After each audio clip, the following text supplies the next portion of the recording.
Good morning again. I'm Maurice Barratt and I've got a Monday morning meditation for you. I'm asking the question, can I become like God? Is it possible for men to attain godlike stature? Well, in the Bible, I find that we're instructed to be like Christ, not God. We're to become as Christ was on earth in flesh and blood because he's our example. Paul wasn't trying to be like God, he was a follower of Christ. Let me read what he said, 1 Corinthians chapter 4, verse 15. For though you have 10,000 instructors in Christ, yet you have not many fathers. For in Christ Jesus I have begotten you through the gospel, whereof I beseech you, be followers of me. And then later in chapter 11 he says, verse 1, you be followers of me, as I am also of Christ. So Paul was an example, but he was following the example of Christ, so we're following Christ. I can't find where we're instructed to be like God in character. We're supposed to fear God and obey his commandments, but we can never be like him. You know, it's very dangerous because when we want to become like God, we bring God down to our level. Why would I say that? Well, let me try and convince you. God can't be humble. God can't humble himself. God can't be proud. Jesus never said, this is my beloved son and I'm proud of him. God can't be proud. That's a negative word. God says, this is my son and I'm well pleased. You're a blessed person if you have this state. He didn't say he was proud of you. God can't be proud and he can't be humble. God can't be meek. That means teachable, submissive. God can't be obedient. God can never hunger and thirst after righteousness. God can never fail. God can't die. You know, God said when Moses asked what his name was to tell the people, you know, name denotes character. Jacob means supplanter, twister, and so it was his name, Ichabod, the glory of the Lord's departed. So name in the Bible always denotes character. Daniel, God is my judge. So God said his name, I am that I am. I exist.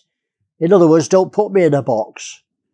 Don't make doctrines about me. Of course, we've got this Trinity doctrine trying to describe God. How foolish. God says, I just exist. I appear however I want to appear. Whatever I say is truth. I am. But of course, we want a name and we want to describe him, but it's foolish. You know, our life is held by a thread. No one can count his life tomorrow. We can never become like God. God can't die. God's eternal. But Christ came in human form as our example. And it's an example of living to please God in flesh and blood that could and did die. Jesus died. Jesus could have failed. You can't succeed if you can't fail. He was obedient, meaning he could be disobedient. So Jesus had to humble himself. Jesus could hunger and thirst for righteousness. He was obedient. We need the character of Christ. And that's revealed in the fruit of the Spirit and the Beatitudes. Let me read it. Paul tells us the character of Christ, Galatians 5:22-25. He talks about the works of the flesh. That's our old carnal nature. That's the nature we were born with, that we inherited from Adam. We've got 6,000 years of the DNA of sinfulness. And we inherit that. But the new character that we get from God when we're born the second time, but the fruit of the Spirit, character of Christ, is love, joy, peace, long-suffering, gentleness, goodness, faith, meekness, temperance. Character of Christ. Against such there's no law. You can indulge in those. There's no law. There's no limits to it. And they that are Christ have crucified the flesh with the affections and lusts. If we live in the Spirit, let's also walk in the Spirit. And then Matthew chapter 5, Jesus' Sermon on the Mount, the Beatitudes, chapter 5, verse 3-16. Blessed are the poor in spirit, That's humility. Blessed are they that mourn, grieve. Blessed are the meek, the teachable, the submissive. Blessed are they that hunger and thirst after righteousness. That's living a right life. That's not the gift of faith that we're saved and we have the gift of righteousness 100%. This is the fruit of righteousness that we have to seek, hunger and thirst after.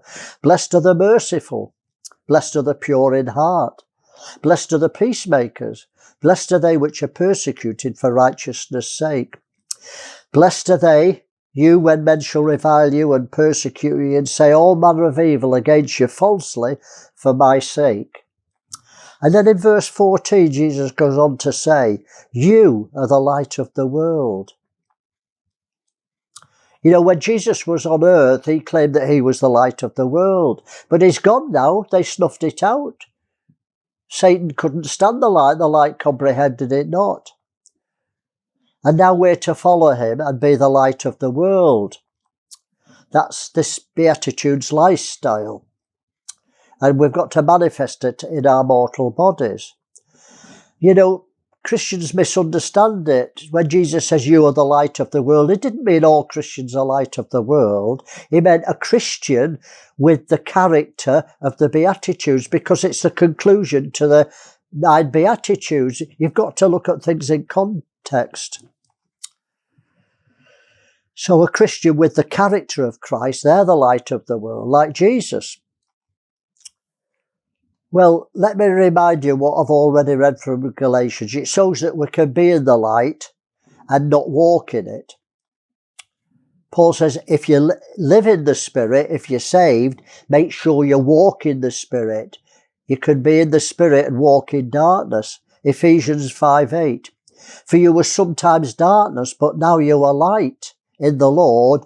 Walk as children of light.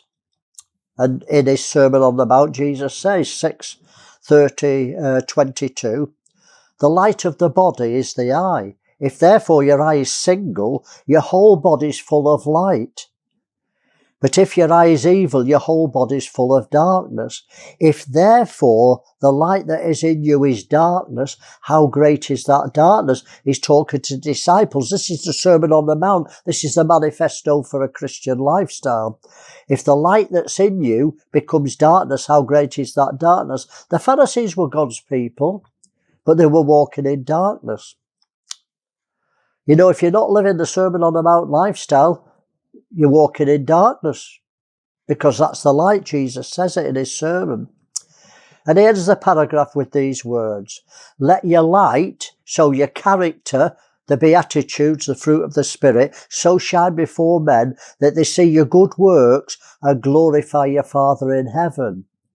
You know, when Christians do good works, they get the praise of men. Wow, they're real Christians. That's wonderful when we do good works. But it says here, let your light show, shine your character, that you're humble and meek, that they don't glorify you, they glorify your Father in heaven. There's a massive difference. So, come to the end of the vlog. Let's be followers of Christ and not fall into the trap of Satan, that we can become like God in all his fullness. You know, it's the Antichrist who says he'll be like God, but he'll die like a man. Let me read it, Isaiah 14. I know people think that Lucifer is Satan, but they're mistaken, because Lucifer is a man. It's clear, and it's a prophecy about the king of Babylon, not Satan. Isaiah 14, verse 14. As it happens, Pharaoh is a type of Satan, according to the Bible, and Egypt is a type of the world. Babylon is a type of the counterfeit system, and the head of the counterfeit system, the whore of Babylon, is Antichrist, and he's talking about the king of Babylon. This is Isaiah 14, verse 14. I will ascend above the height of the clouds. I will be like the Most High. I'll be like God. But the prophecy says, yet you shall be brought down to hell, to the sides of the pit. They that see thee shall narrowly look upon thee and consider you, saying, is this the man? They'll never say that about Satan. Lucifer can't be Satan. Is this the man that made the earth to tremble, that did shake the kingdoms? Well, I could say much more about that, but time's gone. So I trust you'll be a follower of Christ in these last days. When many in the church are wanted to become gods, that's what Satan offered Eve in the Garden of Eden. You'll become gods. Something for you to think about. Have a wonderful morning, a wonderful week. God bless you. See you for another Monday morning meditation.